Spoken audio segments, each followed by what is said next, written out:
ಶೃಣ್ವನ್ ಸುಭದ್ರಾಣಿ ರಥಾಂಗಪಾಣೇಃ ಜನ್ಮಾನಿ ಕರ್ಮಾಣಿ ಚ ಯಾನಿ ಲೋಕೆ ಗೀತಾನಿ ನಾಮಾನಿ ತದರ್ಥಕಾನಿ ಗಾಯನ್ ವಿಲಜ್ಜೋ ವಿಚರೇದ ಅಸಂಗಃ ಅಂತ 11ನೇ ಸ್ಕಂದದ 2ನೇ ಅಧ್ಯಾಯದ 39ನೇ ಶ್ಲೋಕ.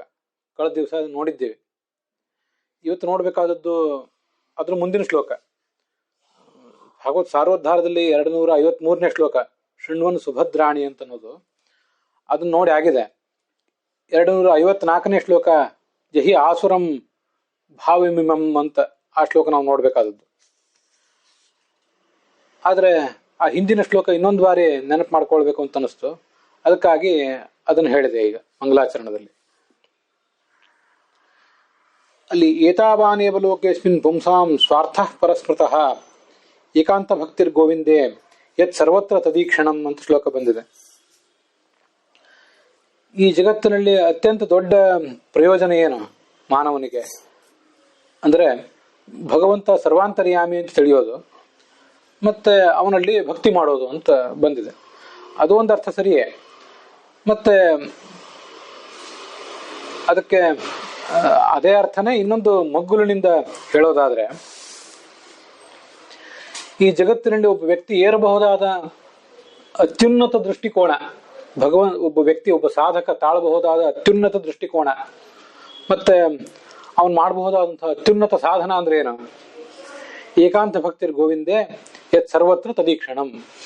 ಇದು ಎಲ್ಲ ಕಡೆ ಭಗವಂತನನ್ನು ಕಾಣುವುದು ಮತ್ತೆ ಭಕ್ತಿ ಮಾಡುವುದು ಅನ್ನೋದು ಅತಿ ದೊಡ್ಡ ಪ್ರಯೋಜನ ಅಂತ ಒಂದು ಬಂತು. ಮತ್ತೆ ಅನೇಕ ಜನ ಸಾಧಕರಿದ್ದಾರಲ್ಲ, ಮನುಷ್ಯೋತ್ತಮರು, ಚಕ್ರವರ್ತಿಗಳು, ಋಷಿಗಳು, ಮತ್ತೆ ಪಿತೃಗಳು, ದೇವತೆಗಳು ಅಂತ ಹೀಗೆಲ್ಲ ಈ ಎಲ್ಲಾ ಸಾಧಕರು ಮತ್ತೆ ಅವರಲ್ಲಿ ಅತ್ಯಂತ ಶ್ರೇಷ್ಠರಾದ ಸಾಧಕರು, ಸಾಧಕೋತ್ತಮ, ಅವನು ಮಾಡಬಹುದಾದ ದೊಡ್ಡ ಸಾಧನೆ ಅಂದ್ರೆ ಯಾವುದು? ಅದನ್ನು ಈ ಶ್ಲೋಕ ಹೇಳ್ತಿದೆ. ಅದು ನಮಗೆ ಆದರ್ಶ ಆಗ್ಬೇಕು. ಆ ಥರನೂ ಆ ಶ್ಲೋಕವನ್ನು ವ್ಯಾಖ್ಯಾನಿಸಬಹುದು ಅಂತ ಕಾಣಿಸ್ತು. ಏತಾವಾನೇವ ಲೋಕೇಸ್ಮಿನ್ ಪುಂಸಾಂ, ಪುರುಷರು ಅಂದ್ರೆ ಪುರುಬ್ರಹ್ಮ ಗುಣಾಧಿಕ್ಯಾತ್ ತಜ್ಞಾನಾತ್ ಪುರುಷ ಸ್ಮೃತಃ. ಗುಣಾಧಿಕನಾದ ಪರಮಾತ್ಮನನ್ನು ಪುರು ಅಂತಾರೆ. ಅವನನ್ನು ತಿಳಿಯಲಿಕ್ಕೆ ಯಾರು ವ್ಯಕ್ತಿ ಹೊರಟಿದ್ದಾನೆ ಅವರೆಲ್ಲರೂ ಪುರುಷರೇ. ಆದ್ದರಿಂದ ಮನುಷ್ಯೋತ್ತಮರು, ಚಕ್ರವರ್ತಿಗಳು, ಪಿತೃಗಳು, ಋಷಿಗಳು, ದೇವತೆಗಳು ಇವರೆಲ್ಲರೂ ಕೂಡ ಪುರುಷರೇ. ಈ ಎಲ್ಲಾ ಪುರುಷರಲ್ಲಿಯೂ ಕೂಡ ಅವರು ತಿಳಿಯಬಹುದಾದ ಅತ್ಯಂತ ದೊಡ್ಡ ಸಾಧನೆ, ಅವರು ತಿಳಿಯಬಹುದಾದ ಅತ್ಯಂತ ದೊಡ್ಡ ಸಂಗತಿ, ಮತ್ತೆ ಮಾಡಬಹುದಾದ ಅತ್ಯಂತ ದೊಡ್ಡ ಸಾಧನೆ ಅಂದ್ರೆ ಏಕಾಂತ ಭಕ್ತಿರ್ ಗೋವಿಂದೆ. ಏಕಾಂತ ಭಕ್ತಿಯನ್ನ ಮಾಡ್ಲಿಕ್ಕೆ ಸಾಧ್ಯ ಆಗೋದು ಆ ದೇವತೆಗಳಿಗೆ, ಅದರಲ್ಲಿಯೂ ಅತ್ಯಂತ ಶ್ರೇಷ್ಠನಾದಂತಹ ಸಾಧಕನಾದ ಚತುರ್ಮುಖ ಮತ್ತು ಮುಖ್ಯ ಪ್ರಾಣನಿಗೆ. ಈ ಥರ ಅರ್ಥ ಹೇಳಿದಾಗ ಏಕಾಂತ ಭಕ್ತಿ ಅನ್ನೋ ಶಬ್ದಕ್ಕೆ ಸರಿಯಾದ ಅರ್ಥ ಹೇಳಿದಂಗೆ ಆಗ್ತದೆ. ಇಲ್ಲದೆ ಹೋದ್ರೆ ನಾವು ನೀವು ಎಲ್ಲರೂ ಕೂಡ ಸಾಮಾನ್ಯ ಮನುಷ್ಯರು. ಇವರು ಪಡೆಯಬಹುದಾದ ಅತ್ಯಂತ ಶ್ರೇಷ್ಠ ಪ್ರಯೋಜನ ಅಂದ್ರೆ ಭಗವಂತನನ್ನು ಎಲ್ಲ ಕಡೆ ಕಾಣುವುದು ಮತ್ತು ಭಗವಂತನಲ್ಲಿ ಏಕಾಂತ ಭಕ್ತಿ ಮಾಡುವುದು ಅಂತ ಹೇಳಿದ್ರೆ ನಾವು ಏಕಾಂತ ಭಕ್ತಿ ಮಾಡ್ತಿಲ್ವಲ್ಲ ಅಂತ ಪ್ರಶ್ನೆ ಬರ್ತದೆ. ಅದಕ್ಕಾಗಿ ಆ ಏಕಾಂತ ಭಕ್ತಿ ಅನ್ನೋ ಶಬ್ದಕ್ಕೆ ಅರ್ಥವನ್ನು ಹೀಗೆ ಕುಗ್ಗಿಸ್ಬೇಕಾಗ್ತದೆ. ಕುಗ್ಗಿಸಿ ಅರ್ಥ ಹೇಳಿದ್ದೆ ನಿನ್ನೆ, ಆದರೆ ಸಮಾಧಾನ ಆಗಲಿಲ್ಲ. ಅದಕ್ಕಾಗಿ ಈ 2ನೇ ಅರ್ಥವನ್ನು ಹೇಳ್ತಿದ್ದೇನೆ. ಇವು ಎಲ್ಲ ಅರ್ಥಗಳು ಕೂಡ ಒಂದೇ ನಾಣ್ಯದ ಬೇರೆ ಬೇರೆ ಮುಖಗಳಷ್ಟೇ. ನಮಗೂ ಈ ಶ್ಲೋಕ ಅನ್ವಿತ ಆದಾಗ ಅದಕ್ಕೆ ನಾವು ಮಾಡ್ಕೊಂಡ ಅರ್ಥ ಏನು? ಭಗವಂತನನ್ನು ಎಲ್ಲ ಕಡೆ ಕಾಣಬೇಕು ಮತ್ತೆ ಭಗವಂತನಲ್ಲಿ ಏಕಾಂತ ಭಕ್ತಿ ಮಾಡಬೇಕು. ಇಲ್ಲಿ ಏಕಾಂತ ಭಕ್ತಿ ಅಂದ್ರೆ ನಮಗೆ ಕೂಡ ಅನ್ವಿತ ಆಗುವ ಏಕಾಂತ ಭಕ್ತಿ ಅಂದ್ರೆ ಯಾವುದು? ಮತ್ತೆ ದೇವತೆಗಳಿಗೆ ಮಾತ್ರ ಅನ್ವಿತ ಆಗುವ ಏಕಾಂತ ಭಕ್ತಿ ಯಾವುದು? ಇದು ನಮ್ಗೆ ಗೊತ್ತಿದೆ. ಏಕಾಂತಾನಾಂ ನ ಕಸ್ಯಚಿತ್ ಅರ್ಥೇ ನಾರಾಯಣೋ ದೇವ ಸರ್ವಮನ್ಯತ್ ತದರ್ಥಕಂ. ಇದು ನಮ್ಗೆಲ್ಲ ಗೊತ್ತಿದ್ದೇ ಇದೆ. ಅನೇಕಾಂತ ಭಕ್ತರು ಮತ್ತು ಏಕಾಂತ ಭಕ್ತರು ಅಂತ ಬೇರೆ ಬೇರೆ ಥರದ ಭಕ್ತರು ಇರ್ತಾರೆ. ಅದರಲ್ಲಿ ಏಕಾಂತ ಭಕ್ತರಿಗೆ ಭಗವಂತ ಯಾಕಾಗಿ ಬೇಕಾಗ್ತಾನೆ ಅಂದ್ರೆ ಭಗವಂತನಿಗಾಗಿ ಬೇಕಾಗ್ತಾನೆ ಅಷ್ಟೆ. ಭಗವಂತನನ್ನು ತಿಳಿಯುವುದೇ ಅವರ ಜೀವಮಾನದ ದೊಡ್ಡ ಸಾಧನೆ ಆಗಿರ್ತದೆ. ಅವನೇ ಧನ್ಯ, ಅವನೇ ಆಶ್ಚರ್ಯ, ಅವನೇ ಅದ್ಭುತ. ಆದ್ರಿಂದ ಅವನನ್ನು ತಿಳಿಯುವುದೇ ದೊಡ್ಡ ಸಾಧನೆ. ಹೊರತು ಅವರಿಗೆ ಇನ್ನ ಬೇರೆ ಯಾವುದೋ ಪ್ರಯೋಜನಕ್ಕಾಗಿ ಭಗವಂತನನ್ನು ತಿಳಿಯುವುದು ಅವರ ದೃಷ್ಟಿಕೋನ ಅಲ್ವೇ ಅಲ್ಲ. ಅಂಥವರನ್ನ ಆ ಏಕಾಂತ ಭಕ್ತರು ಅಂತ ಕರೀತಾರೆ. ಇನ್ನು ನಮ್ಮಂಥವ್ರಿಗೆ ಆಗ್ಬೇಕಾದದ್ದೇನು? ನಮಗೆ ಇರುವ ದುಃಖ ಹೋಗ್ಬೇಕು ಮತ್ತೆ ಸುಖ ಪ್ರಾಪ್ತ ಆಗಬೇಕು. ಇದಕ್ಕಾಗಿ ನಮ್ಮ ಎಲ್ಲಾ ಪ್ರಯತ್ನಗಳು ಕೂಡ ಹಾಗಾದ್ರೆ ಸುಖ ಪ್ರಾಪ್ತ ಆಗಬೇಕು, ದುಃಖ ಹೋಗ್ಬೇಕು, ಇದಕ್ಕಾಗಿ ನಾವು ಯಾರನ್ನ ಆಶ್ರಯಿಸಬೇಕು ಅಂದ್ರೆ ಪರಮಾತ್ಮನನ್ನೇ ಆಶ್ರಯಿಸಬೇಕು. ನಮಗಿರುವ ಸ್ವಾರ್ಥ ಸುಖ ಸಿಗಬೇಕು, ದುಃಖ ಹೋಗ್ಬೇಕು ಅಂತ. ಅದಕ್ಕಾಗಿ ಭಗವಂತ ನಮಗೊಂದು ಉಪಕರಣ ಮಾತ್ರ. ಭಗವಂತನಿಗಾಗಿ ನಾವು ಆರಾಧಿಸ್ತಾ ಇಲ್ಲ. ಆದ್ರಿಂದ ನಾವು ಅನೇಕಾಂತ ಭಕ್ತರು ಅಂತ ಕರೆಸ್ಕೊಂಡಿದ್ದೇವೆ. ಆ ಉಳಿದ ದೊಡ್ಡ ದೇವತೆಗಳೇನಿದ್ದಾರೆ ಅವರು ಏಕಾಂತ ಭಕ್ತರು ಅಂತ ಕರೆಸ್ಕೋತಾರೆ. ಯಾಕೆಂದ್ರೆ ಭಗವಂತನನ್ನು ತಿಳಿಯಬೇಕು, ಭಗವಂತನನ್ನು ತಲುಪಬೇಕು ಅನ್ನುವುದಷ್ಟೇ ಅವ್ರ ಗುರಿ. ಮೋಕ್ಷಕ್ಕೂ ಕೂಡ ಅವ್ರು ಹೋಗ್ತಾರೆ. ಯಾಕೆ ಹೋಗ್ತಾರೆ ಅಂತಂದ್ರೆ ಆ ಮೋಕ್ಷದಲ್ಲಿ ಭಗವಂತ ಸಿಗ್ತಾನಾದ್ರಿಂದ ಅಲ್ಲಿ ಹೋಗ್ತಾರಷ್ಟೆ, ಹೊರತು ಅಲ್ಲಿ ಸುಖ ಸಿಗಬೇಕು ಅನ್ನುವಂಥ ಹಂಬಲ ಏನೂ ಅವ್ರಿಗೆ ಇರೋದಿಲ್ಲ. ಇದು ಆ ಏಕಾಂತ ಭಕ್ತರ ಒಂದು ದೃಷ್ಟಿಕೋನ. ಅದಕ್ಕಾಗಿ ಈ ಏಕಾಂತ ಭಕ್ತಿ ಅನ್ನೋ ಶಬ್ದ ಏನಾದರೂ ಅನ್ವಿತ ಆಗುವುದಿದ್ರೆ 100% ಅವರಲ್ಲೇ, ನಮಗದು ಅನ್ವಿತ ಆಗೋದಿಲ್ಲ. ಆದ್ರಿಂದ ನಮ್ಮಲ್ಲಿ ಈ ಶ್ಲೋಕ ಅನ್ವಿತ ಆಗಬೇಕಾದ್ರೆ ಎಲ್ಲ ಕಡೆಯೂ ನಾವು ಭಗವಂತನನ್ನು ಕಾಣಬೇಕು ಮತ್ತು ಏಕಾಂತ ಭಕ್ತಿ ಮಾಡಬೇಕು ಅಂದ್ರೆ ದೃಢವಾದ ಭಕ್ತಿಯನ್ನು ಮಾಡಬೇಕು ಅಂತ ಇಷ್ಟೇ ಅರ್ಥ ಹೇಳ್ಬೇಕಾಗ್ತದೆ. ಆದರೆ ಸಾಧಕರು ತುಂಬಾ ಜನ ಇದ್ದಾರೆ. ಎಂತೆಂಥ ಸಾಧಕರಿದ್ದಾರೆ. ಭಗವಂತನನ್ನು ಎಲ್ಲ ಕಡೆ ಸ್ಮರಿಸ್ಕೋಬೇಕು ಅಂತ ನಮಗೆ ಉಪದೇಶ ಮಾಡಿತ್ತು ಭಾಗವತ. ಅದರ ಸಾರೋದ್ಧಾರ ಮಾಡಿದಂಥ ವಿಷ್ಣು ತೀರ್ಥರು ಕೂಡ ಏನೂ ಲಜ್ಜೆ ಇಲ್ಲದೇನೆ ಆ ಭಗವಂತನನ್ನು ಎಲ್ಲಾ ಕಡೆ ಕಂಡು ಕುಣಿಯಬೇಕು ಅಂತ ಸಾರೋದ್ಧಾರಕಾರರು ಕೂಡ ಅದನ್ನ ವ್ಯಾಖ್ಯಾನ ಮಾಡಿದರು. ಆದ್ರೆ ನಮಗೆ ಎಲ್ಲಾ ಕಡೆ ಭಗವಂತನನ್ನ ಪ್ರತಿಯೊಂದು ಕ್ಷಣದಲ್ಲೂ ಕಾಣ್ಲಿಕ್ಕೆ ಸಾಧ್ಯ ಆಗೋದಿಲ್ಲ. ಆದ್ರಿಂದ ಈ ಶ್ಲೋಕ ನಮಗೆ ಪೂರ್ಣ ಅನ್ವಿತ ಆಗೋದಿಲ್ಲ. ಎಲ್ಲಾ ಕಡೆ ಭಗವಂತನನ್ನ ಎಲ್ಲಾ ಸಂದರ್ಭದಲ್ಲೂ ಕಾಣ್ಲಿಕ್ಕೂ ಆಗೋದಿಲ್ಲ, ಮತ್ತೆ ಆ ಥರದ ಅಗಾಧವಾದ ಭಕ್ತಿಯನ್ನು ಮಾಡ್ಲಿಕ್ಕೂ ನಮಗೆ ಸಾಧ್ಯ ಆಗೋದಿಲ್ಲ. ಆದ್ರಿಂದ ಈ ಶ್ಲೋಕಕ್ಕೆ ಪೂರ್ಣ ಅನ್ವಯ ಸಿಗೋದು ಎಲ್ಲಿ ಅಂದ್ರೆ ಆ ದೊಡ್ಡ ಭಕ್ತರಲ್ಲಿ. ಎಲ್ಲಾ ಕಡೆ ಅವರು ತಪ್ಪದೇ ಕಾಣ್ತಾರೆ. ನಮ್ದು ಏನಾಗ್ತದೆ ಅಂದ್ರೆ ಒಂದ್ ಕಡೆ ಗೀತಾ ಪ್ರಸ್ಥಾನದಲ್ಲಿ ಅದನ್ನು ವರ್ಣನೆ ಮಾಡ್ತಾರೆ. ಅನ್ಯೇಷಾಂ ಚಲಚಿತ್ತತ್ವಾತ್ ಪ್ರಾಯಸ್ಯಾತ್ ಕರ್ಮ ರಾಜಸಂ ಸದಾ ವಿಷ್ಣೋರ್ ಅಸ್ಮರಣಾತ್ ಪ್ರಾಯಸ್ಯಾತ್ ಕರ್ಮ ರಾಜಸಂ ಅಂತ. ನಮ್ಮನ್ನು ನಾವೆಲ್ಲ ಸಾತ್ವಿಕರು ಅಂತ ತಿಳ್ಕೊಂಡಿದ್ದೇವೆ. ನಮ್ಮನ್ನು ಸಾತ್ವಿಕರು ಅಂತ ಹೇಳ್ತಾರೆ ಕೂಡ. ಆದ್ರೆ ನಾವು ಮಾಡುವ ಅನೇಕ ಕರ್ಮಗಳೆಲ್ಲ ರಾಜಸ ಕರ್ಮ ಆಗಿಬಿಡ್ತಾವಂತೆ. ಹಾಗೆ ಗೀತಾ ಪ್ರಸ್ಥಾನ ನಮ್ಮನ್ನು ಎಚ್ಚರಿಸಿದೆ. ಯಾಕೆಂದ್ರೆ ಸದಾ ವಿಷ್ಣು ಅಸ್ಮರಣಾತ್, ಭಗವಂತನನ್ನು ಪ್ರತಿಯೊಂದು ಕ್ಷಣದಲ್ಲೂ ನಾವು ನೆನೀತಾ ಇಲ್ಲ. ಆದ್ರಿಂದ ನಮ್ಮ ಕರ್ಮಗಳು ರಾಜಸ ಆಗಿಬಿಡ್ತವೆ.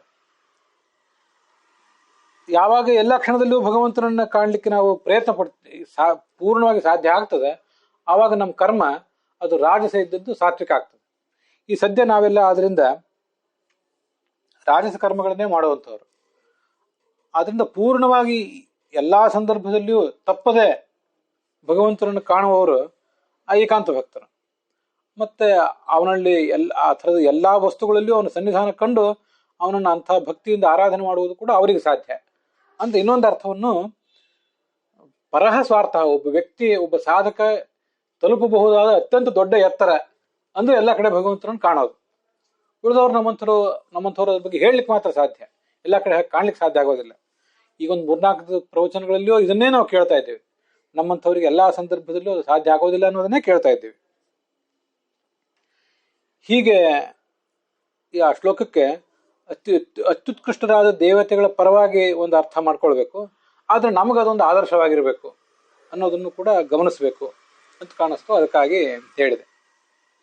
ಇದ್ರ ಮುಂದಿನ ಶ್ಲೋಕ, ಜಹಿ ಆಸುರಂ ಭಾವಮಿಮಂ ಸ್ವಮಾತ್ಮನಃ ಸಮಂ ಮನೋಧತ್ಸ್ವ ನಸಂತಿ ವಿದ್ವಿಷಃ ಋತೇಜಿತಾದಾತ್ಮನ ಉತ್ಪತಸ್ಥಿತಾತ್ ತದ್ವಿಧಿ ಅನಂತಸ್ಯ ಮಹತ್ ಸಮರ್ಪಣಂ. ಭಗವಂತನ ಒಂದು ದೊಡ್ಡ ಪೂಜೆ ನಾವು ಮಾಡಬೇಕಾಗಿದೆ. ಈ ಪೂಜೆಯನ್ನು ಎಲ್ಲರೂ ವರ್ಣಗಳ ಭೇದ ಇಲ್ಲದೆ, ಆಶ್ರಮದ ಭೇದ ಇಲ್ಲದೆ, ಸ್ತ್ರೀ ಪುರುಷರು ಅನ್ನೋ ಭೇದ ಇಲ್ಲದೇನೆ, ಪಂಡಿತರು ಪಾಮರರು ಅನ್ನೋ ಭೇದ ಇಲ್ಲದೇನೆ ಎಲ್ಲರೂ ಮಾಡ್ಲಿಕ್ಕೆ ಸಾಧ್ಯ ಆಗುವಂಥ ಒಂದು ಪೂಜೆ ಇದು. ಏನು ಪೂಜೆ ಅಂದ್ರೆ ಇದು ಒಂದು ಭಾಗವತ ಧರ್ಮ. ಅಕ್ರೋಧ ಅಂತ ಇದನ್ನು ಹೇಳ್ತಾರೆ. ಅಹಿಂಸಾ ಅಕ್ರೋಧ ಅಂತನೂ ತಿಳ್ಕೋಬಹುದು. ಹಿರಣ್ಯಕಶಿಪುವಿಗೆ ತನ್ನ ತಂದೆಗೆ ಪ್ರಹ್ಲಾದ ಹೇಳಿದ ಮಾತಿದು. ಮತ್ತೆ ನಮ್ಮನ್ನು ಕುರಿತು ಹೇಳಿದ ಮಾತು ಕೂಡ ಶ್ಲೋಕ ಎಷ್ಟು ಚೆನ್ನಾಗಿದೆ ಅಂದ್ರೆ, ತಂದೆ ಅಂತ ಶಬ್ದ ಇಲ್ಲ ಅಲ್ಲಿ. ತಂದೆಯೇ ನಮ್ಮಪ್ಪನೇ ಈ ಮಾತನ್ನು ಕೇಳು ಅಂತಿಲ್ಲ. ನಾನು ಹೇಳ್ತಾ ಇದ್ದೀನಿ ಪ್ರಹ್ಲಾದ ಅಂತ ಆ ಮಾತೂ ಇಲ್ಲ. ಆ ಸಂದರ್ಭ ನೋಡಿದ್ರೆ ಪ್ರಹ್ಲಾದ ಹೇಳಿದ ಮಾತು ಹಿರಣ್ಯಕಶಿಪಿಗೆ ಹೇಳಿದ ಮಾತು. ಆದ್ರೆ ನಾವು ನಮ್ಮ ಒಳ ಮನಸ್ಸಿಗೆ ಹೇಳಿಕೊಳ್ಬಹುದಾದ ಮಾತು, ಯಾವನೇ ಒಬ್ಬ ಗುರು ತನ್ನ ಶಿಷ್ಯನಿಗೆ ಹೇಳಬಹುದಾದ ಮಾತು, ಒಬ್ಬ ಹಿತೈಷಿ ಮತ್ತೊಬ್ಬ ಹಿತೈಷಿಗೆ ತನ್ನ ಮಿತ್ರನಿಗೆ ಹೇಳಬಹುದಾದಂಥ ಮಾತದು. ಏನದು ಅಂದ್ರೆ, ನಿನ್ನ ಆಸುರ ಸ್ವಭಾವವನ್ನು ಬಿಡು. ಅಸುರ ಸ್ವಭಾವ ನಿನ್ನ ಜೊತೆಗೆ ಬಂದಿದೆ, ಅದನ್ನು ಬಿಡು.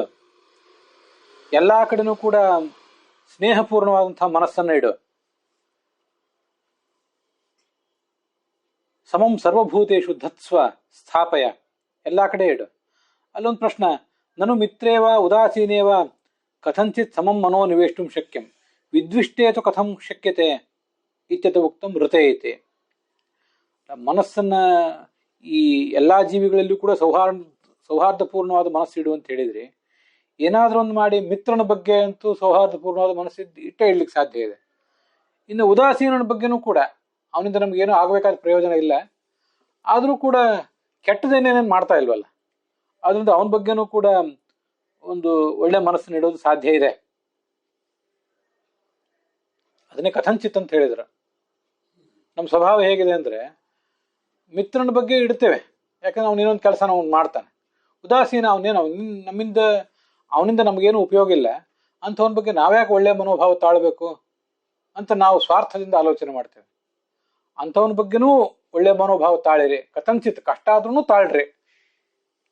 ಸರಿ, ಇನ್ನು ಕೆಲವರು ನಮ್ಗೆ ಯಾರು ಉಪಕಾರ ಮಾಡ್ತಾರೆ ಮಿತ್ರರು, ಅಂಥವ್ರ ಬಗ್ಗೆನೂ ದುರ್ಭಾವನೆಯೇ ತಾಳ್ತಾರೆ ಕೆಲವರು.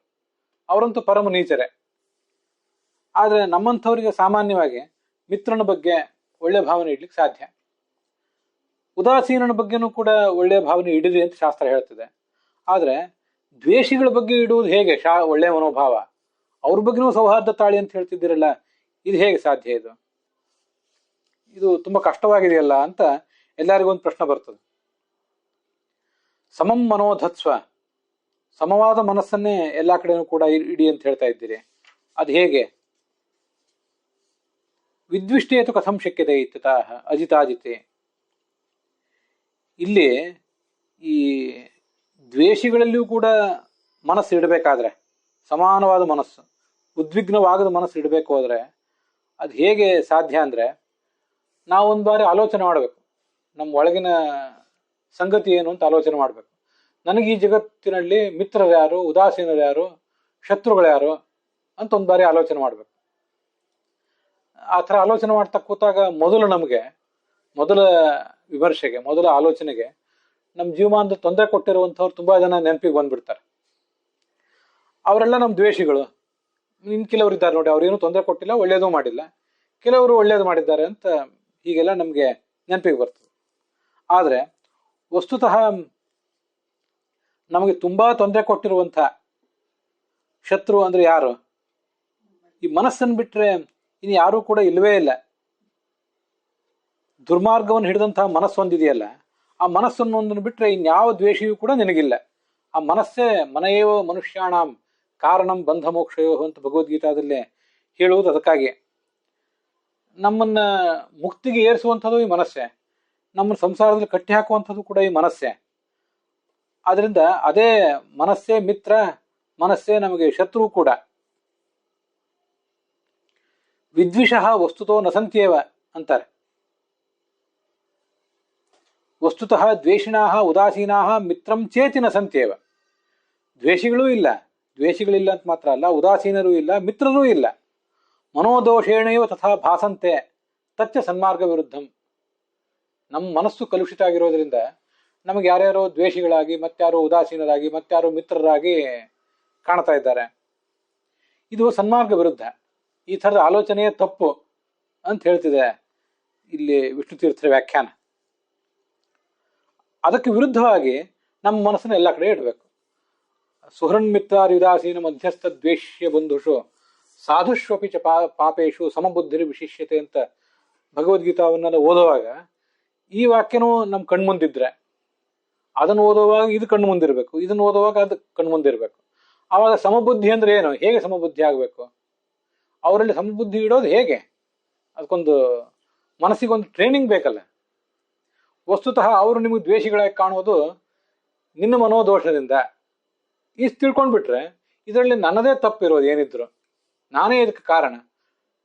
ನಾವು ಯಾವತ್ತೂ ಕೂಡ ವಸ್ತುಸ್ಥಿತಿಯನ್ನು ಬದಲಾಯಿಸ್ಲಿಕ್ಕೆ ಬರೋದಿಲ್ಲ. ಬದಲಾಗಬೇಕಾದದ್ದು ಆಟಿಟ್ಯೂಡ್. ಇದು ಈ ಥರದ ಈ ಆಧುನಿಕ ಮನೋವಿಜ್ಞಾನದಲ್ಲಿ, ಮನೋವಿಶ್ಲೇಷಣಾ ವಿಧಾನದಲ್ಲಿ ಇದೊಂದು ಮಾತು ಹೇಳ್ತಿರ್ತಾರೆ.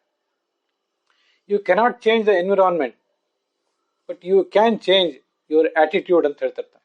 ಇದೇ ಆಟಿಟ್ಯೂಡ್ ಬದಲಾವಣೆ ಆಗಿ ಕಾಣುವುದು ಅಂದ್ರೆ ಇದನ್ನೇ. ಅದು ನಮ್ಮ ಕೈಯಲ್ಲೇ ಇದೆ. ಸುತ್ತಮುತ್ತಲಿದ್ದವರಲ್ಲಿ ಯಾರನ್ನು ತಿದ್ದುವುದು?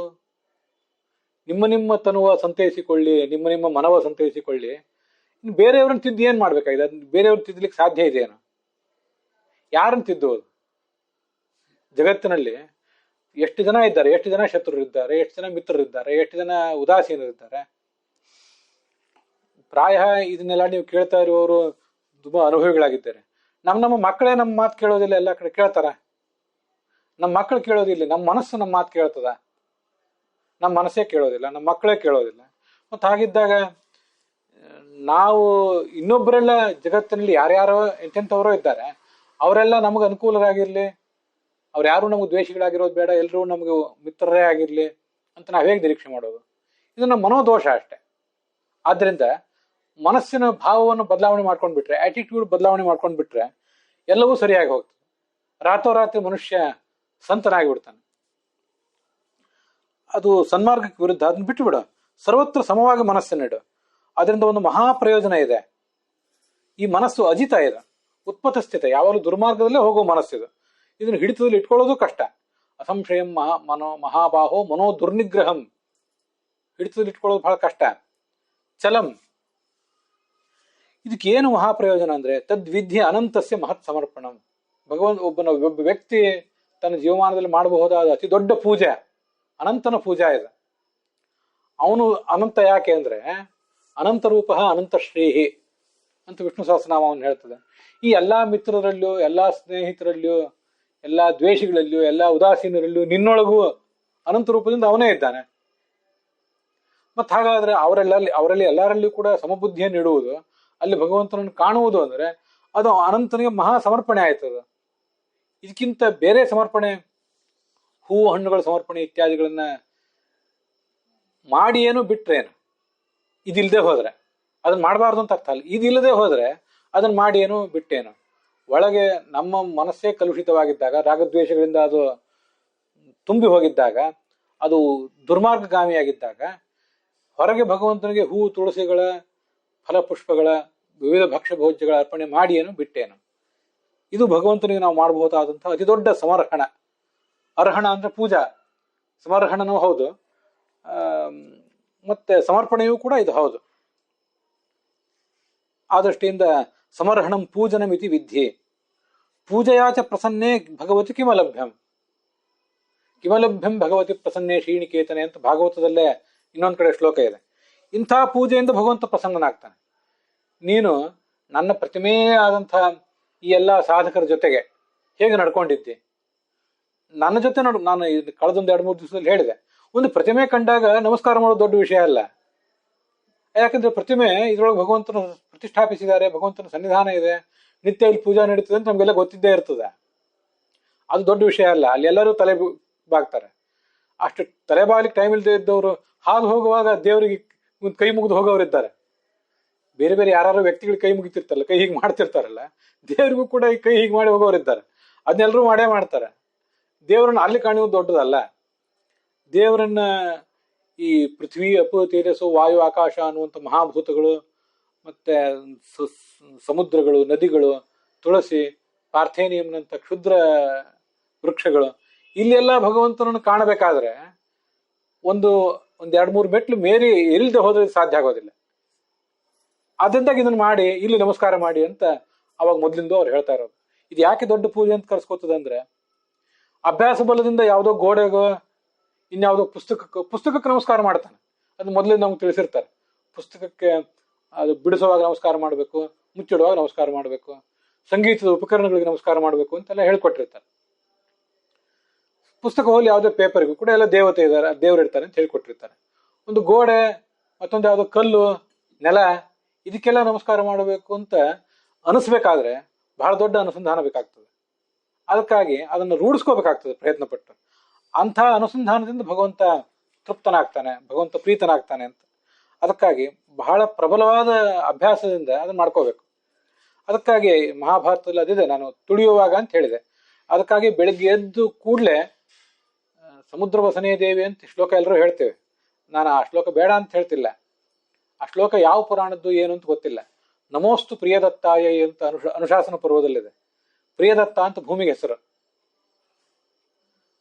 ಭೂಮಿ, ಈ 18ನೇ ಕಕ್ಷಾದಲ್ಲಿರುವ ಭೂಮಿ, ಅದರೊಳಗಿರುವ ಭೂನಾಮಕಳಾದಂಥ ಲಕ್ಷ್ಮೀದೇವಿ, ಅದರೊಳಗೆ ಚತುರ್ಥಃ ಪೃಥ್ವೀ ಸಂಸ್ಥಃ ಸ್ತ್ರೀರೂಪ ಪೀತವರ್ಣಕಃ ಅಂತ ಛಾಂದೋಗ್ಯ ಉಪನಿಷತ್ ಭಾಷ್ಯ ಹೇಳುವಂತೆ ಆ ಭೂಮಿಯಲ್ಲಿ ಹಳದಿ ಬಣ್ಣದ ಭಗವಂತನ ಸ್ತ್ರೀರೂಪ ಇದೆಯಲ್ಲ, ಅದು ಪ್ರಿಯದತ್ತ. ಅದನ್ನ ಆ ನೆಲ ತುಳಿಯುವಾಗ ನಾವು ಅಲ್ಲಿಂದ ಪ್ರಾರಂಭ ಕಾಣಬೇಕು. ಬೆಳಿಗ್ಗೆ ಎದ್ದು ಕೂಡಲೇ ರಾತ್ರಿ ಮಲಗುವವರೆಗೂ ಭಗವಂತನನ್ನ ಅನುಕ್ಷಣವೂ ನೆನಪು ಮಾಡಿಕೊಳ್ಳುವ ಒಂದು ವಿಧಾನ ಏನಿದೆಯಲ್ಲ, ಅದು ನೆಲವನ್ನು ತುಳಿಯೋದ್ರಿಂದ ಪ್ರಾರಂಭ ಆಗ್ಬೇಕಂತ. ಭಾಗವತ, ಭಾರತ ಎಲ್ಲವೂ ಅದನ್ನು ಮತ್ತೆ ಹೇಳೇ ಇವೆ. ಅದು ಹೇಗಿದೆ ಅಂದ್ರೆ, ಕಣ್ಣು ಬಿಟ್ಟು ನೆಲವನ್ನು ತುಳಿಯೋದಕ್ಕಿಂತ ಮುಂಚೆ ಏನು ಶ್ಲೋಕ ಹೇಳಬೇಕು ಅಂತ ಹೇಳಿದೆ. ಪ್ರಿಯದತ್ತ ಅಂತ ಅಲ್ಲಿದೆ ಶಬ್ದ. ಪ್ರಿಯದತ್ತ ಅಂದ್ರೆ ನಾವೇನ್ ದಾನ ಮಾಡಿದ್ರು, ಪೃಥ್ವಿಯನ್ನು ದಾನ ಮಾಡಿದ್ರೆ ಯಾರಿಗಾದ್ರು ದಾನ ತಗೊಂಡವ್ರಿಗೂ ಸಂತೋಷ ಆಗ್ತದೆ, ಕೊಟ್ಟವ್ರಿಗೂ ಸಂತೋಷ ಆಗ್ತದೆ, ಭೂಮಿಗೂ ಸಂತೋಷ ಆಗ್ತದೆ. ಅದಲ್ಲದೆ ಭಗವಂತನು ಪ್ರಿಯದತ್ತ. ಯಾಕೆಂದ್ರೆ ಅವನಿಗೆ ಈ ಥರದ್ದೆಲ್ಲ ಪೂಜಾ ಮಾಡಿದ್ರೆ ಬಹಳ ಸಂತೋಷ ಆಗ್ತದೆ, ಅವನು ಪ್ರಿಯದತ್ತಾನೆ. ಅದು ಕಾಲು ಅಲ್ಲಿ ಇಡೋದಕ್ಕಿಂತ ಮುಂಚೆ ಮಾಡೋದಲ್ಲ, ಅದಕ್ಕಿಂತಲೂ ಮುಂಚೆ ಅನ್ವಯ ವ್ಯತಿರೇಕಾಚ್ಯ ಸಾಕ್ಷಾತ್ಮ ವ್ಯಭಿಚಾರಿಣ ವೈತಥ್ಯಂ ವ್ಯಭಿಚಾರಂ ಚ ನಿದ್ರಾಂತೇಸ್ಯಾನುಚಿಂತೆಯೇತ್ ಅಂತ ಮತ್ತೊಂದು ಶ್ಲೋಕ, ಭಾಗವತದಲ್ಲಿ ಬರುವ ಶ್ಲೋಕ ಅದು. ಅದೇನು ಹೇಳ್ತದೆ ಅಂದ್ರೆ, ನಿದ್ರಾಂತೆ ಕಾಲಿಡೋದಕ್ಕಿಂತ ಮುಂಚೆ ಅಲ್ಲ, ನಿದ್ರೆ ಮುಗಿದ ಕೂಡಲೇ, ಬೆಳಗಿನ ನಿದ್ರೆ ಮುಗಿದ ಕೂಡಲೇ ನೀವು ಹೀಗೊಂದು ಅನುಸಂಧಾನ ಮಾಡ್ಬೇಕಂತ. ಏನು ಅನುಸಂಧಾನ ಮಾಡ್ಬೇಕದು ಅಂದ್ರೆ, ಈ ಭಗವಂತನಿಂದ ಏನೂ ಆಗ್ಬೇಕು, ಭಗವಂತನಿಗೆ ಈ ಜಗತ್ತಿನಿಂದ ಏನೂ ಆಗ್ಬೇಕಾಗಿಲ್ಲ. ಇದು 3ನೇ ಸ್ಕಂದದ 29ನೇ ಅಧ್ಯಾಯದ 44ನೇ ಶ್ಲೋಕ. ಇದನ್ನ ಹಿಂದೆ ಹೇಳಿದ್ದೆ. ಈ ಯಾವ ಈ ನಾನು ಕಣ್ಣು ಬಿಟ್ಟು ಕಾಲಿಟ್ಟು ಎದ್ದು ಇನ್ನು ನಂದೆಲ್ಲ ಪ್ರಾತಃಕೃತ್ಯ ಎಲ್ಲ ಮುಗಿಸಿ ಯಾವ ಜೀವನೋಪಾಯಕ್ಕಾಗಿ ಇಷ್ಟೆಲ್ಲ ಹೋರಾಟ ಮಾಡ್ತೇನಲ್ಲ, ಯಾವ ಜಗತ್ತನ್ನ ನಂದೊಂದು ಭೋಗದ ಉಪಕರಣ ಅಂತ ತಿಳ್ಕೊಂಡು ಮುಂದೆ ಹೋಗ್ತೇನಲ್ಲ, ಈ ಜಗತ್ತಿನಿಂದ ಭಗವಂತನಿಗೆ ಏನೂ ಆಗ್ಬೇಕಾಗಿಲ್ಲ. ಈ ಜಗತ್ತು ಇಲ್ಲದ ಕಾಲದಲ್ಲಿ, ಇಲ್ಲದ ದೇಶದಲ್ಲಿ ಭಗವಂತ ಇದ್ದಾನೆ. ಆದ್ರಿಂದ ಈ ಜಗತ್ತು ವ್ಯಭಿಚಾರಿ ಇದೆ, ಭಗವಂತ ಅವ್ಯಭಿಚಾರಿ, ಅವನೆಲ್ಲ ಕಡೆ ಇದ್ದಾನೆ. ಅವನಿದಕ್ಕೆ ಸಾಕ್ಷಿ, ಅವನಿದಕ್ಕೆ ಅಂತರ್ಯಾಮಿ. ಮತ್ತೆ ಇದು ವಿತಥ, ಭಗವಂತನಿಗೆ ವ್ಯರ್ಥ ಇದು. ಇತ್ರ ತ್ರಿಸರ್ಗೋ ಮೃಷ, ಅವನಿಗೇನಾಗಬೇಕಾಗಿಲ್ಲ, ನಮಗಾಗಿ ಮಾಡಿದ್ದಾನಷ್ಟೆ. ವ್ಯಭಿಚಾರ, ಅವನಿರುವ ಎಲ್ಲ ಕಾಲದಲ್ಲೂ ಇದಿಲ್ಲ, ಅವನಿರುವ ಎಲ್ಲ ದೇಶದಲ್ಲೂ ಇದಿಲ್ಲ. ನಮ್ಮ ಬಿಂಬನಾದ ಭಗವಂತನಿಗೆ ಈ ಜಗತ್ತಿನಿಂದ ಏನೂ ಆಗ್ಬೇಕಾಗಿಲ್ಲ ಅಂದಮೇಲೆ, ಅವನು ಪ್ರತಿಬಿಂಬನಾದ ನನಗೆ ಆ ಮಟ್ಟಿನ ನಿರ್ಲಿಪ್ತತೆ ಇಲ್ಲದೆ ಹೋದ್ರು ಯಾಕೆ ಈ ಜಗತ್ತಿನ ಬಗ್ಗೆ ಇಷ್ಟೊಂದು ನಾನು ಅಭಿಮಾನ, ಅಟ್ಯಾಚ್ಮೆಂಟ್ ಇಟ್ಕೋಬೇಕು? ಈ ಜಗತ್ತು ನನ್ನ ಭೋಗೋಪಕರಣ ಅಂತ ಯಾಕೆ ನಾನು ಇಷ್ಟು ಭಾವಿಸ್ಬೇಕು ಅಂತ ನಾವು ನಿದ್ರೆಯಿಂದ ಎದ್ದು ಕೂಡಲೇ ಆಲೋಚನೆ ಮಾಡ್ಬೇಕಂತ. ಅದು ಭಾಗವತ್ ಸಾರೋದ್ಧಾರದಲ್ಲಿ ಹಿಂದೊಂದು ಶ್ಲೋಕ ಇದೆ, 92ನೇ ಶ್ಲೋಕ. ಅದು ಭಾಗವತ್ ಸಾರೋದ್ಧಾರದಲ್ಲಿ 11ನೇ ಸ್ಕಂದದ 8ನೇ ಅಧ್ಯಾಯದ 8ನೇ ಶ್ಲೋಕ. ಯೋಷಿತ್ಸು ತಲ್ಪ ಆಭರಣಾಂಬರಾದಿ ದ್ರವ್ಯೇಶು ಮಾಯಾರಚಿತೇಶು ಮೂಢ ಪ್ರಲೋಭಿತಾತ್ಮ ಹ್ಯುಪಭೋಗ ಬುದ್ಧ್ಯ ಪತಂಗವನ್ನಶ್ಯತಿ ನಷ್ಟದೃಷ್ಟಿ ಅಂತ ಶ್ಲೋಕ. ನಾವು ಬೆಳಗ್ಗೆ ಎದ್ದು ಕೂಡಲೇ ಕಣ್ಣು ತೆರೆದು ಹೇಳ್ಬೇಕಲ್ಲ, ಆದ್ರೆ ನಮ್ದೇನಾದ್ರು ಕಣ್ಣು ಮುಚ್ಕೊಂಡು ಹೇಳ್ತೇವೆ, ಒಳಗಣ್ಣು ಮುಚ್ಕೊಂಡು ಹೇಳ್ತೇವೆ ಅಂತ ಭಾಗವತ ನಮ್ಮನ್ನು ಹಾಸ್ಯ ಮಾಡಿದಂತೆ ಕಾಣಿಸ್ತದೆ. ಯಾಕೆಂದ್ರೆ ನಷ್ಟದೃಷ್ಟಿ, ಕಣ್ಣನ್ನೇ ಕಳ್ಕೊಂಡು ಬಿಟ್ಟಿದ್ದೇವೆ ನಾವು, ಕಣ್ಣನ್ನು ಕಳ್ಕೊಂಡು ಹೇಳ್ತೇವೆ. ಯಾಕೆಂದ್ರೆ ನಮ್ಮ ಸುತ್ತಮುತ್ತಲಿರುವಂತಹ ಪ್ರತಿಯೊಂದು ಉಪಭೋಗ ಪದಾರ್ಥ, ಸ್ತ್ರೀಗೆ ಪುರುಷ, ಪುರುಷನಿಗೆ ಸ್ತ್ರೀ, ಆಭರಣ, ಬಟ್ಟೆ, ಆಮೇಲೆ ಪೀಠೋಪಕರಣಗಳು, ಇವೆಲ್ಲ ಮಾಯಾ ರಚಿತವಾದ್ದು, ಭಗವಂತನ ಇಚ್ಛೆಯಿಂದ ರಚಿತವಾದ್ದು, ಸುಳ್ಳಲ್ಲ. ಭಗವಂತನ ಇಚ್ಛೆಯಿಂದ ಇದನ್ನೆಲ್ಲ ಇವನು ದಾಟಿ ಬರ್ತಾನೋ ಈ ಸಾಧಕ ಅನ್ನೋದನ್ನು ನೋಡ್ಲಿಕ್ಕಾಗಿ ಅವನು ರಚನೆ ಮಾಡಿದ್ದಾನೆ. ನಾವು ಅವನ ಪರೀಕ್ಷೆಯಲ್ಲಿ ಫೇಲ್ ಆಗ್ತೇವೆ ಆರಂಭದಲ್ಲಿ.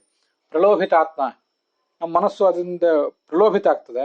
ಉಪಭೋಗ ಬುದ್ಧ, ಇದನ್ನೆಲ್ಲ ನಮ್ಮ ಉಪಭೋಗಕ್ಕಾಗಿ ನಿಸರ್ಗ ಕೊಟ್ಟಿದೆ ಅಂತ ತಿಳ್ಕೊಳ್ತೀವಿ. ನಶ್ಯತಿ, ಹಾಳಾಗಿ ಹೋಗ್ತೇವೆ. ಹೇಗೆ? ನಷ್ಟ ದೃಷ್ಟಿ, ಕಣ್ಣನ್ನು ಕಳ್ಕೊಂಡು, ಒಳಗಣ್ಣನ್ನು ಕಳ್ಕೊಂಡು ಹಾಳಾಗಿ ಹೋಗ್ತೇವೆ ಅಂತ ಆ ಶ್ಲೋಕ ನನಗೆ ಎಚ್ಚರಿಕೆ ಕೊಡ್ತದೆ. ಆದ್ರಿಂದ ಬೆಳಿಗ್ಗೆ ಎದ್ದು ಕೂಡಲೇ ಅನ್ವಯ ವ್ಯತಿರೇಕಾಚ್ಯ ಅಂತ ಒಂದು ಶ್ಲೋಕ ಹೇಳಬೇಕು ಅಂತ ಹೇಳಿದೆ. ಆ ಒಂದು ಶ್ಲೋಕ ಹೇಳುವುದಲ್ಲದೇನೆ ಇಂಥ ಶ್ಲೋಕಗಳನ್ನ ಆ ಸಂದರ್ಭದಲ್ಲಿ ನಾವು ನೆನಪು ಮಾಡ್ಕೊಳ್ಬೇಕು. ನಷ್ಟ ದೃಷ್ಟಿಗಳಾಗಿ ನಾವು ಹೇಳುವುದಲ್ಲ. ಹೊರಗಣ್ಣಂತೂ ತೆರೆದಿರ್ತದೆ, ಹೊರಗಣ್ಣು ತೆರೆದ್ರೆ ಮಾತ್ರ ಸಾಲದು, ಒಳಗಣ್ಣು ಕೂಡ ತೆರಿಬೇಕು. ಅಂಥ ಒಳಗಣ್ಣನ್ನು ತೆರೆದುಕೊಂಡು ನಾವು ಹೇಳಬೇಕು. ಹಾಗೆ ಎದ್ದದ್ದಾದ್ರೆ ಆವತ್ತಿನ ನಮ್ಮ ದಿನ ಸಾರ್ಥಕ ಆಗ್ತದೆ. ಹೀಗೆ ಬೆಳಿಗ್ಗೆ ಎದ್ದು ಕೂಡಲೇ ರಾತ್ರಿ ಮಲಗುವವರೆಗೂ ನಾವು ಮೆಟ್ಟುವ ನೆಲ, ನೋಡುವ ವಸ್ತುಗಳು, ಇವೆಲ್ಲವನ್ನೂ ಕೂಡ ಭಗವಂತನ ಉಪಕರಣಗಳು ಅಂತ ನೋಡ್ಲಿಕ್ಕೆ ಸಾಧ್ಯ ಆದರೆ ಅದು ನಾವು ಮಾಡುವಂಥ ಅತಿ ದೊಡ್ಡ ಒಂದು ಪೂಜಾ ಅಂತ ಅದರ ತಾತ್ಪರ್ಯ. ಇಲ್ಲಿ ನಮ್ಮ ಮನಸ್ಸಿನಿಂದಾಗೆ ನಮಗೆ ಶತ್ರುಗಳು, ಮಿತ್ರರು, ಉದಾಸೀನರು ಕಾಣ್ತಾರೆ ಅಂತ ಬಂತಲ್ಲ, ಇದಕ್ಕೆ ಸಂಬಂಧಪಟ್ಟಂತೆ ಭಾಗವತದಲ್ಲೇ ಮತ್ತೊಂದು ಶ್ಲೋಕ ಇದೆ. ಕರ್ಮಭಿರ್ ಭ್ರಾಮ್ಯಮಾಣಸ್ಯ ದೇವತಿರ್ಯಂಗ್ ರಿಯೋನಿಶೋ ಬಂಧುಜ್ಞಾತ್ಯರಿ ಮಧ್ಯಸ್ಥ ಮಿತ್ರೋದಾಸೀನ ಶತ್ರವ ಸರ್ವ ಏವ ಹಿ ಸರ್ವೇಷಾಂ ಭವಂತಿ ಕ್ರಮಶೋ ಮಿಥಃ ಅಂತ ಶ್ಲೋಕ. ತುಂಬಾ ಸುಂದರವಾದ ಶ್ಲೋಕ ಇದು. ನಮಗೆ ರಾಗದ್ವೇಷಗಳಿಂದಾಗಿ ಯಾರ್ಯಾರೋ ಶತ್ರುಗಳು, ಯಾರ್ಯಾರೋ ಮಿತ್ರರಾಗಿ ಕಾಣಿಸ್ತಾ ಇದ್ದಾರಲ್ಲ, ಮತ್ತೆ ಅದಕ್ಕೆ ಕಾರಣ ಏನು? ಮೂಲತಃ ಋಣಾನುಬಂಧಗಳ ಕಾರಣ. ಕರ್ಮಗಳ ಮೂಲಕವಾಗಿ ಭ್ರಾಮ್ಯಮಾಣಸ್ಯ ಇದೊಂದು ಯಂತ್ರ. ಈ ಯಂತ್ರದಲ್ಲಿ ನಾವು ಮುಂದೆ ಹೋಗ್ತಾ ಇದ್ದೇವೆ. ಯಾವ್ಯಾವ ಯೋನಿಗಳಲ್ಲಿ ಹೋಗ್ತಾ ಇದ್ದೀವಿ ಅಂದ್ರೆ ದೇವತಿರ್ಯಂಗ್ ರಿಯೋನಿಶೋ. ಇದು ಸಂಬಂಧಪಟ್ಟದ್ದು ಬರೇ ಮನುಷ್ಯರಿಗೆ ಮಾತ್ರ ಅಲ್ಲ, ದೇವತೆಗಳಿಗೂ, ಋಷಿಗಳಿಗೂ, ಪಿತೃಗಳಿಗೂ, ಚಕ್ರವರ್ತಿಗಳಿಗೂ, ಮನುಷ್ಯರಿಗೂ, ಪ್ರಾಣಿ ಪಕ್ಷಿಗಳಿಗೂ ಎಲ್ರಿಗೂ ಸಂಬಂಧಪಟ್ಟದ್ದು. ಅದಕ್ಕಾಗಿ ಅಲ್ಲಿ ದೇವದ ಜಾತಿ, ತಿರ್ಯಕ್ ಜಾತಿ ಮತ್ತು ನೃ ಜಾತಿ, ಮನುಷ್ಯ ಜಾತಿ ಅಂತ ಎಲ್ಲವನ್ನೂ ಹೇಳಿದ್ದಾರೆ. ಅಂತೂ ಒಂದೊಂದು ಕಡೆ ಒಬ್ಬೊಬ್ಬರು ಸಂಚಾರ ಮಾಡ್ತಿರ್ತಾರೆ. ನಾವೇನು ದೇವತಾ ಯೋನಿಯಲ್ಲಿ ಎಂದು ಹುಟ್ಟದೇ ಇರಬಹುದು. ದೇವತೆಗಳು ಮನುಷ್ಯರಾಗಿ ಹುಟ್ಟುತ್ತಾರೆ, ದೇವತೆಗಳು ದೇವತೆಗಳಾಗಿ ಹುಟ್ಟಿರ್ತಾರೆ, ದೇವತೆಗಳು ಕೆಲವು ಬಾರಿ ಪ್ರಾಣಿಗಳಾಗಿ ಹುಟ್ಟುತ್ತಾರೆ. ಇರ್ಲಿ, ಈ ತರ ನಡೀತಾರಲ್ಲ, ಆವಾಗ ಬಂಧು ಜ್ಞಾತಿ ಅರಿ ಮಧ್ಯಸ್ಥ ಮಿತ್ರೋದಾಸೀನ ಶತ್ರವ, ಇಷ್ಟು ಜನ ನಿಮ್ಗೆ ಎಲ್ಲೋದ್ರೂ ಸಿಕ್ಕೇ ಸಿಗ್ತಾರಂತೆ. ಯಾರು ಅಂದ್ರೆ ಬಂಧುಗಳು ಮತ್ತು ಜ್ಞಾತಿಗಳು. ರಕ್ತ ಸಂಬಂಧದಿಂದ ಯಾರು ಬಂಧುಗಳಾಗಿರ್ತಾರಲ್ಲ ಅವರನ್ನು ಬಂಧುಗಳು ಅಂತಾರಂತೆ. ಜ್ಞಾತಿಗಳು ಅಂದ್ರೆ ವಿವಾಹ ಸಂಬಂಧದಿಂದ ಬೀಗರು ಅಂತ ಯಾರಾಗಿರ್ತಾರೆ ಅವರು ಜ್ಞಾತಿಗಳು ಅಂತ ಅನ್ಬೇಕು.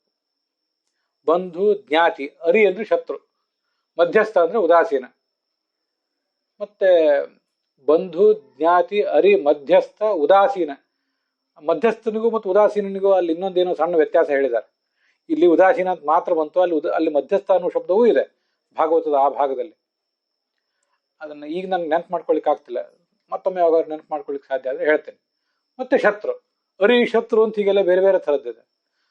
ಅದು ಒಬ್ಬ ದೂರದಲ್ಲಿ ಕೂತ್ಕೊಂಡು ನೀವು ಹಾಳಾಗ್ರಿ ಅಂತ ಅಷ್ಟು ಮಾತ್ರ ಅನ್ಕೋತಿರ್ತಾನೆ, ಅಂಥವನೊಬ್ಬ, ಅವನು ಶತ್ರುವೆ.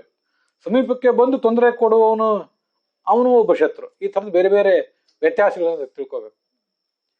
ಅಂದ್ರೆ ಕರ್ಮಗಳ ಮೂಲಕವಾಗಿ ನಾವು ಬೇರೆ ಬೇರೆ ಜನ್ಮಗಳಲ್ಲಿ ಹುಟ್ಟುತ್ತಾ ಇದ್ದೀವಲ್ಲ, ಎಲ್ಲಿವರೆಗೆ ಹುಟ್ಟುತ್ತಾ ಇರ್ತೀವೋ, ಎಲ್ಲಿವರೆಗೂ ನಾವು ಕರ್ಮಗಳನ್ನು ಮಾಡ್ತಾನೆ ಇರ್ತೀವೋ ಅಲ್ಲಿವರೆಗೂ ಬಂಧು ಜ್ಞಾತಿ ಅರಿ ಮಧ್ಯಸ್ಥ ಉದಾಸೀನ ಮಿತ್ರ ಶತ್ರು ಇವರು ಸರ್ವಯೇವ ಹಿ ಸರ್ವೇಷಾಂ ಭವಂತಿ ಕ್ರಮಶೋ ಮಿತಃ.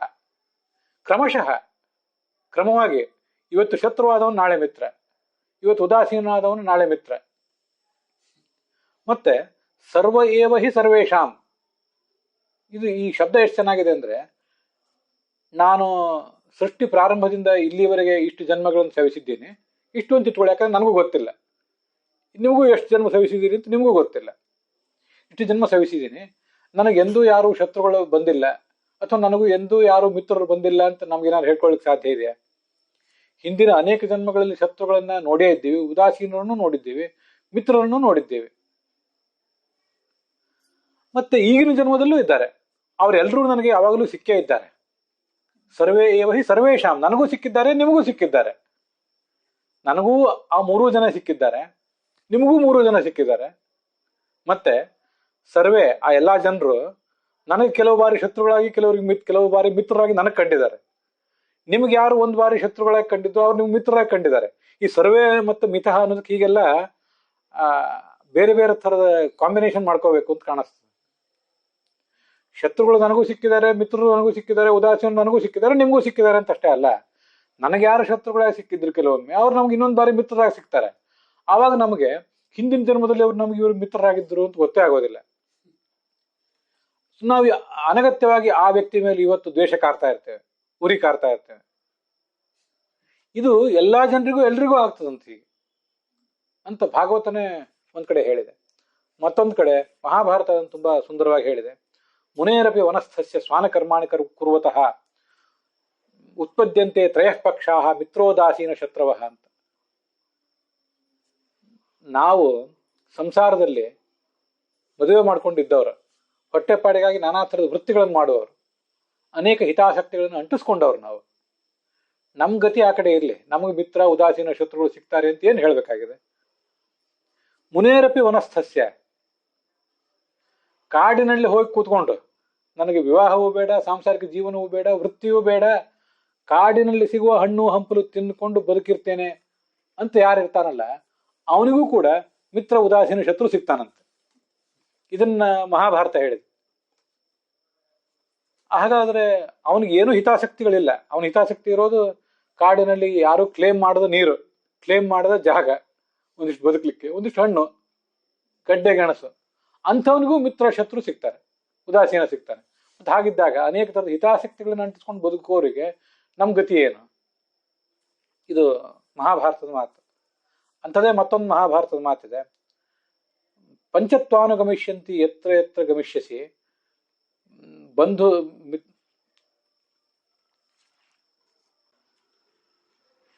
ಉಪಜೀವಕ ಅಂತ ಎರಡು ಎಕ್ಸ್ಟ್ರಾ ಇದೆ ಆ ಉತ್ತರ ಪಾದದಲ್ಲಿ. ನೀನು ಎಲ್ಲೇ ಹೋದ್ರು ಪಂಚತ್ವಾ ಅನುಗಮಿಷ್ಯಂತಿ. ಹಿಂದಿನ ಶ್ಲೋಕದಲ್ಲಿ ಬರೀ 3 ಜನರ ಬಗ್ಗೆ ಹೇಳಿದ್ರು, ಈಗ 5 ಜನರ ಬಗ್ಗೆ ಹೇಳ್ತಾರೆ. 5 ಜನ ನಿಮ್ಗೆ ಸಿಕ್ಕೇ ಸಿಗ್ತಾರಂತೆ. ಎತ್ರ ಎತ್ರ ಗಮಿಷ್ಯತಿ, ಯಾವ ಕಾಲಕ್ಕೆ ಹೋಗು, ಯಾವ ದೇಶಕ್ಕೆ ಹೋಗು, ಅದು ಕೃತಯುಗವೇ ಇರಲಿ, ಕಲಿಯುಗವೇ ಇರಲಿ, ಅದು ವನವೇ ಇರಲಿ, ಕಾಡೇ ಇರಲಿ, ನಾಡೇ ಇರಲಿ, ಇದು ಎತ್ರ ಎತ್ರ ಅಂದ್ರೆ. ಆ ಮೊದಲನೇ ಶ್ಲೋಕ ಹೇಳಿದ್ದಕ್ಕಿಂತ ಹೆಚ್ಚು ವ್ಯಾಪಕವಾಗಿ ವಿಸ್ತರಿಸಿ 2ನೇ ಶ್ಲೋಕ ಹೇಳಿದೆ. ಎಲ್ಲೇ ಹೋದ್ರು 5 ಜನ ಮಾತ್ರ ನಿಮ್ಗೆ ಸಿಕ್ಕೇ ಸಿಗ್ತಾರೆ. ಯಾರವರು ಅಂದ್ರೆ ಬಂಧು, ಒಬ್ಬ ಮಿತ್ರ ಉದಾಸೀನ ಮತ್ತು ಶತ್ರು, ಇನ್ನು ಉಪಜೀವಕ. ಇದೊಂದು ಸ್ವಾರಸ್ಯ. ಉಪಜೀವಕ ಅಂದ್ರೆ ನಿಮ್ಮನ್ನು ಅವಲಂಬಿಸಿ ಬದುಕುವವನು. ಉಪಜೀವ್ಯ ಅಂದ್ರೆ ನೀವು ಯಾರನ್ನ ನೆರವಿಗಾಗಿ ಅವ್ರ ಕಡೆ ಮುಖ ನೋಡ್ತೀವೋ ಅವ್ರು ನಿಮ್ಗೆ ಉಪಜೀವ್ಯ. ನೀವು ಯಾವುದೇ ಪ್ರಸಂಗದಲ್ಲಿ ಇರಲಿ, ಎಷ್ಟೇ ಕಷ್ಟದಲ್ಲಿ ಇರಲಿ, ನಿಮ್ಗೆ ಅಲ್ಲಿ ಸಹಾಯ ಮಾಡ್ಲಿಕ್ಕೆ ಒಬ್ಬ ಬರ್ತಾನೆ. ಇದು ಎಷ್ಟು ಚೆನ್ನಾಗಿದೆ ಅಂದ್ರೆ ಆ ಮಾತು. ಹೌದ್ರಿ, ಜಗತ್ತು ಇಷ್ಟೆಲ್ಲ ಕಷ್ಟಮಯವಾಗಿದೆ, ಕಲಿಕಾಲ ಎಲ್ಲವೂ ಸರಿ. ಎತ್ರ ಎತ್ರ ಗಮಿಷ್ಯಸಿ, ಯಾವ ಕಾಲಕ್ಕೆ ಹೋಗು, ಕಲಿಕಾಲಕ್ಕೆ ಹೋಗು. ಕಲಿಕಾಲದ ಸಂಧಿಕಾಲ ಮುಗಿದು ಕಲಿಕಾಲ ತೀರಾ ಉಲ್ಬಣಾಗಿದೆ ಅಂತ ತಿಳ್ಕೊಳ್ಳೆ. ಅಂಥ ಕಾಲದಲ್ಲೂ, ಎಂಥ ದುಷ್ಟ ಕಾಲದಲ್ಲೂ ಒಬ್ಬ ನಿಮಗೆ ನೆರವು ಕೊಡುವ ವ್ಯಕ್ತಿ ಸಿಗ್ತಾನೆ.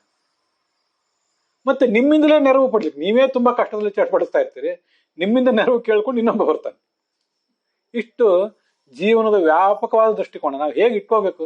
ಹಾಗಾದ್ರೆ ನಾವೇ ತುಂಬಾ ಕಷ್ಟದಲ್ಲಿದ್ದಾಗ ನಮ್ಮಿಂದ ನೆರವು ಕೇಳಲಿಕ್ಕೆ ಬರ್ತಾನೆ ಅಂತ ಆದಾಗ ಅವನ ಸ್ಥಿತಿ ಹೇಗಿರ್ಬಹುದು? ನಮಗಿಂತ ಕಷ್ಟ ಬಂದ್ಬಿಟ್ಟಿದೆ ಅಂತ ನಾವು ಓಡಾಡ್ತಿರ್ತೀವಿ, ಅವನೇ ನಮ್ಮಿಂದ ನೆರವು ಕೇಳಲಿಕ್ಕೆ ಬಂದಾಗ, ಕೋಟ್ಯಧಿಪತಿ ಹತ್ರ ಬಂದು 10 ರೂಪಾಯಿ ಕೊಡ್ರಿ ಅಂತ ಯಾರು ಕೇಳಿದ್ರೆ ಅವ್ನು ಕೊಟ್ಟಾನ, ಕೊಡದೇ ಇದ್ದಾನ. ನಮ್ಮ ಹತ್ರನೇ 1 ರೂಪಾಯಿ ಇಲ್ಲ, ಅಥವಾ ಇರುವುದೇ 1 ರೂಪಾಯಿ, ನಾಳೆಗೆ ಏನು ಮಧ್ಯಾಹ್ನಕ್ಕೆ ಏನು ಅಂತ ನಮ್ಮ ಚಿಂತೆ ಇದ್ದಾಗ, ಇಲ್ಲಿ ನೀವು ಅಲ್ಲಿ 1 ರೂಪಾಯಲ್ಲಿ 90 ಪೈಸಾ ನೀವು ಇಟ್ಕೊಳ್ಳಿ, 10 ಪೈಸಾ ನನಗೆ ಕೊಡಿ ಅಂತ ಕೇಳೋನೊಬ್ಬ ಸಿಗ್ತಾನೆ. ಇದನ್ನ ಮರಿಬಾರದು ಮನುಷ್ಯ ಅಂತ ಅದು ಮಹಾಭಾರತದ ಮಾತು ಹೇಳೋದು. ಅದಕ್ಕಾಗಿ ನನಗೆ ಇಲ್ಲಿ ಮನಸ್ಸಿನ ಕಾರಣದಿಂದಾಗಿ ಇವೆಲ್ಲ ಈ ತರ ಆಗೋದು, ಈ ಬಂಧುಗಳು ಮಿತ್ರರೆಲ್ಲ ಸಿಗೋದು ಅಂತ ಏನ್ ಬರ್ತಿದೆಯಲ್ಲ, ಇದು ನೆನಪಿಗೆ ಬಂದಾಗ, ಈ ಶ್ಲೋಕ ನೆನಪಿಗೆ ಬಂದಾಗ ಭಾಗವತದಲ್ಲೇ ಬಂದದ್ದು. ಸರ್ವಯೇವ ಹಿ ಸರ್ವೇಶಾಂ, ಪ್ರತಿಯೊಬ್ಬನಿಗೂ ಬಂಧುಗಳು, ಮಿತ್ರರು, ಉದಾಸೀನರು, ಶತ್ರುರು ಎಲ್ಲರೂ ಸಿಕ್ಕೇ ಸಿಗ್ತಾರೆ. ನಮಗೆಂದೂ ಸಿಕ್ಕಿಲ್ಲ, ನಿಮ್ಗೆ ಸಿಕ್ಕಿದ್ದಾರೆ ಅಂತ ಹೇಳುವಂಗಿಲ್ಲ. ಮತ್ತೆ ಇವತ್ಯಾರು ಮಿತ್ರರಾಗಿರ್ತಾರೆ, ನಾಳೆ ಅವ್ರು ಶತ್ರುಗಳಾಗಿರ್ತಾರೆ, ಅವತ್ಯಾರು ಶತ್ರುಗಳಾಗಿರ್ತಾರೆ, ಅವ್ರು ಮಿತ್ರರಾಗಿರ್ತಾರೆ. ಇದನ್ನ ನಾವು ಪುರಾಣದ ಕಥೆಗಳಲ್ಲಿ ಕೂಡ ನೋಡ್ತೇವೆ. ಈ ತರ ಜಗತ್ತಿದೆ. ಹೀಗಿರುವಾಗ ಬದಲಾವಣೆ ಆಗಬೇಕಾದದ್ದು ನಮ್ಮ ಮನೋಭಾವ. ನಮ್ಮ ಮನೋಭಾವ ಬದಲು ಮಾಡ್ಕೊಂಡ್ರೆ, ಭಗವಂತ ಎಲ್ಲಾ ಕಡೆ ಇದ್ದಾನೆ ಅಂತ ತಿಳ್ಕೊಂಡ್ರೆ, ಜಗತ್ತನ್ನು ನಾವು ನೋಡುವ ದೃಷ್ಟಿಕೋನ ಬದಲಾದ್ರೆ, ಆಗ ನಾವು ಕರ್ಮಗಳನ್ನು ಮಾಡುವ ರೀತಿಯೂ ಬದಲಾವಣೆ ಕಾಣ್ತದೆ. ನಿರ್ಲಿಪ್ತರಾಗಿ ಕರ್ಮ ಮಾಡ್ತೀವಿ. ನಿರ್ಲಿಪ್ತರಾಗಿ ಕರ್ಮ ಮಾಡಿದಾಗ ಕರ್ಮ ನಮ್ಮನ್ನು ಮುಂದೆ ಅಂಟ್ಕೊಳ್ಳೋದಿಲ್ಲ. ಅಂಟ್ಕೊಳ್ಳದೆ ಇದ್ದಾಗ ಮತ್ತೆ ಜನ್ಮ ತಾಳ್ಬೇಕಾದ ಪ್ರಸಂಗ ಬರೋದಿಲ್ಲ. ಜನ್ಮ ತಾಳ್ಬೇಕಾದ ಪ್ರಸಂಗ ಬಂದಾಗಲ್ಲ ಇದೆಲ್ಲ. ಕರ್ಮಭಿರ್ಭ್ರಾಮ್ಯಮಾನಸ್ಯ, ನಾನಾ ಥರದ ಕರ್ಮಗಳನ್ನು ಮಾಡ್ತಾ ಹೋದಾಗ ಈ ಸಮಸ್ಯೆ, ಅಂಟುತ್ತಾ ಹೋದಾಗ ಮುಂದಿನ ಜನ್ಮ ಬಂದ್ರೆ ಸಮಸ್ಯೆ, ಜನ್ಮ ಬರುವುದೇ ನಿಂತು ಹೋದ್ರೆ ಈ ಸಮಸ್ಯೆಗಳು ಆಗೋದಿಲ್ಲ ಅಂತ ಅದರ ತಾತ್ಪರ್ಯ. ವಸ್ತುತಃ ಅಲ್ಲಿ ಜಹಿ ಆಸುರಂ ಭಾವಂ ಅಂತ ಹೇಳಿದಾರಲ್ಲ, ನೀನು ಅಸುರ ಅಂತ ಹಿರಣ್ಯಕಶಿಪುವಿಗೆ ಪ್ರಹ್ಲಾದ ಅಂಥ ಧೈರ್ಯದಿಂದ ಹೇಳ್ತಿದ್ದಾನೆ, ನಿನ್ನ ಅಸುರ ಸ್ವಭಾವವನ್ನು ಬಿಡು ಅಂತ. ಆ ಮಗನಿಗೆ ಆ ಥರ ತಂದೆಗೆ ಹೇಳಬೇಕಾದ್ರೆ ಅವನಿಗೆ ಎಷ್ಟು ಧೈರ್ಯ ಇದ್ದಿರಬೇಕು. ಅದು ಇಲ್ಲಿ ಅವನನ್ನ ನೆಪ ಮಾಡಿಕೊಂಡು ನಮಗೂ ಕೂಡ ಹೇಳ್ತಿದ್ದಾನೆ, ನಮ್ಮಲ್ಲಿ ಒಂದು ಆಸುರ ಭಾವ ಇದೆ, ಒಂದು ದುರ್ಬುದ್ಧಿ ನಮ್ಮಲ್ಲೂ ಕೂಡ ಇದೆ. ಆ ದುರ್ಬುದ್ಧಿಯನ್ನು ನಾವು ಬಿಡಬೇಕಾಗಿದೆ. ಯಾಕಂದ್ರೆ ಪ್ರತಿಯೊಂದು ಚೇತನವೂ ಕೂಡ ಈ ಸಂಸಾರದ ಅವಸ್ಥೆಯಲ್ಲಿದ್ದಾಗ ಆ ದೇಹದ ಅಭಿಮಾನಿಯಾಗಿ ಒಂದು ಚೇತನ ಇರ್ತದೆ.